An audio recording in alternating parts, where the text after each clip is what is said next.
രാഷ്ട്രീയ സ്വയംസേവക് സംഘത്തിന്റെ 100ാം വാർഷികത്തിനോടനുബന്ധിച്ച് പ്രധാനമന്ത്രി നരേന്ദ്രമോദി പുറത്തിറക്കിയ 100 രൂപയുടെ നാണയവും തപാൽ സ്റ്റാമ്പും രാജ്യത്ത് വലിയ രാഷ്ട്രീയ വിവാദങ്ങൾക്ക് തിരികൊളുത്തിയിരിക്കുകയാണ്. രാജ്യത്തിന്റെ മതേതര നിലപാടിന് ഗുരുതരമായി മുറിവേൽപ്പിക്കുന്നതും ഭരണഘടനാ മൂല്യങ്ങളെ അവഹേളിക്കുന്നതുമാണ് കേന്ദ്ര സർക്കാരിന്റെ ഈ നടപടിയെന്ന് ചൂണ്ടിക്കാണിക്കപ്പെടുന്നു. ഒരു രാഷ്ട്രീയ സാംസ്കാരിക സംഘടനയുടെ ആദർശങ്ങളെയും ചിഹ്നങ്ങളെയും ഔദ്യോഗിക സർക്കാർ സംവിധാനങ്ങളിലൂടെ മഹത്വവൽക്കരിക്കുന്നത് ഇന്ത്യൻ ജനാധിപത്യത്തിന്റെ അടിസ്ഥാന തത്വങ്ങൾക്ക് എതിരാണെന്നാണ് വിമർശകരുടെ പ്രധാന വാദം. ഒരു 100 രൂപ നാണയത്തിന്റെ ഒരു വശത്ത് ദേശീയ ചിഹ്നമായ അശോക സ്തംഭവും മറുവശത്ത് ഭാരതമാതാവിന്റെ ഒരു ചിത്രവുമാണ് ആലേഖനം ചെയ്തിട്ടുള്ളത്.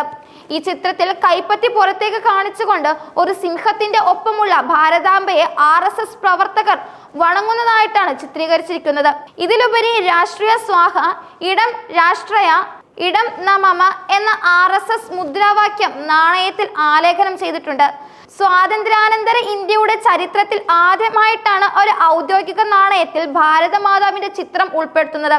ഇത് ഭരണഘടനയുടെ മതനിരപേക്ഷ സ്വഭാവത്തിന് അപമാനമാണെന്ന് വിമർശനം ഉയർന്നിട്ടുണ്ട്.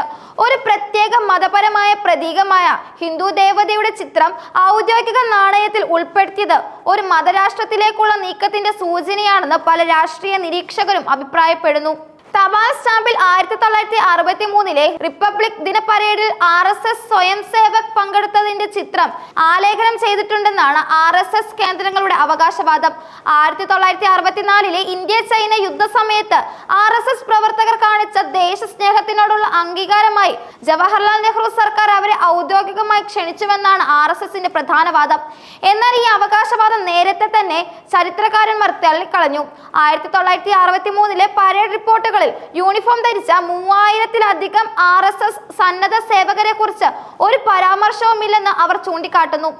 റിപ്പബ്ലിക് ദിന പരേഡ് 100,000-ലധികം പൗരന്മാർ പങ്കെടുത്ത ഒരു വലിയ സമ്മേളനമായിരുന്നു. RSS പ്രവർത്തകർ സാധാരണ പൗരന്മാരെ പോലെ പങ്കെടുത്തിരിക്കാമെന്നും പക്ഷെ ഔദ്യോഗിക യൂണിഫോം വിഭാഗമായിരുന്നില്ലെന്നും ചരിത്രകാരന്മാർ വ്യക്തമാക്കുന്നു.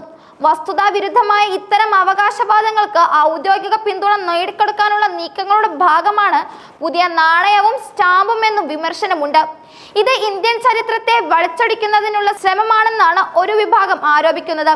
ഈ സംഭവങ്ങളെ RSSും പ്രധാനമന്ത്രി നരേന്ദ്രമോദിയും തമ്മിലുള്ള ബന്ധം കൂടുതൽ ദൃഢമാക്കുന്നതിനുള്ള നീക്കങ്ങളായിട്ടാണ് പലരും വിലയിരുത്തുന്നത്. കഴിഞ്ഞ ലോക്സഭാ തിരഞ്ഞെടുപ്പിൽ BJPക്ക് കേവല ഭൂരിപക്ഷം നഷ്ടപ്പെട്ടതോടെ മോദിയും RSSും തമ്മിൽ നിലനിന്നിരുന്ന അകൽച്ച പരസ്യമായി തുടങ്ങിയിരുന്നു. കഴിഞ്ഞ 11 വർഷമായി ഹിന്ദു ഹൃദയ സമ്രാട്ട് എന്ന മോദിയുടെ പ്രതിച്ഛായയെ നാഗ്പൂർ പൂർണ്ണമായി അംഗീകരിച്ചിട്ടില്ലെന്ന് രാഷ്ട്രീയ നിരീക്ഷകർ പറയുന്നു. ഭൂരിപക്ഷം നഷ്ടപ്പെട്ടതിനെ തുടർന്ന് പ്രധാന സേവക് എന്ന് സ്വയം വിശേഷിപ്പിച്ച മോദി സ്വയം RSS പ്രവർത്തകനാണെന്ന നിലപാട് ഈ അകൽച്ച പരിഹരിക്കുന്നതിനുള്ള ശ്രമമാണെന്ന് വിലയിരുത്തപ്പെടുന്നു. BJPയുടെ ദേശീയ അധ്യക്ഷ സ്ഥാനത്തെക്കുറിച്ച് ഇപ്പോഴും തീരുമാനത്തിലെത്താൻ കഴിയാത്തതും മോദിയും RSSും തമ്മിലുള്ള ഭിന്നതയുടെ ആഴം വ്യക്തമാക്കുന്നുണ്ട്. അടുത്ത BJP പ്രസിഡന്റ് സ്വന്തമായി തീരുമാനങ്ങൾ എടുക്കാൻ പ്രാപ്തനായ ഒരു നേതാവാകണമെന്നാണ് RSS വാദിക്കുന്നത്.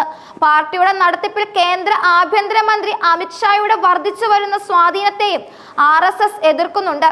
ഈ സാഹചര്യത്തിൽ RSS ശതാബ്ദി ആഘോഷങ്ങൾ മോദിയും BJP നേതൃത്വവും തങ്ങൾക്ക് അനുകൂലമായി ഉപയോഗപ്പെടുത്താൻ ശ്രമിക്കുകയാണെന്ന് രാഷ്ട്രീയ രംഗത്തുള്ളവരുടെ വിലയിരുത്തൽ.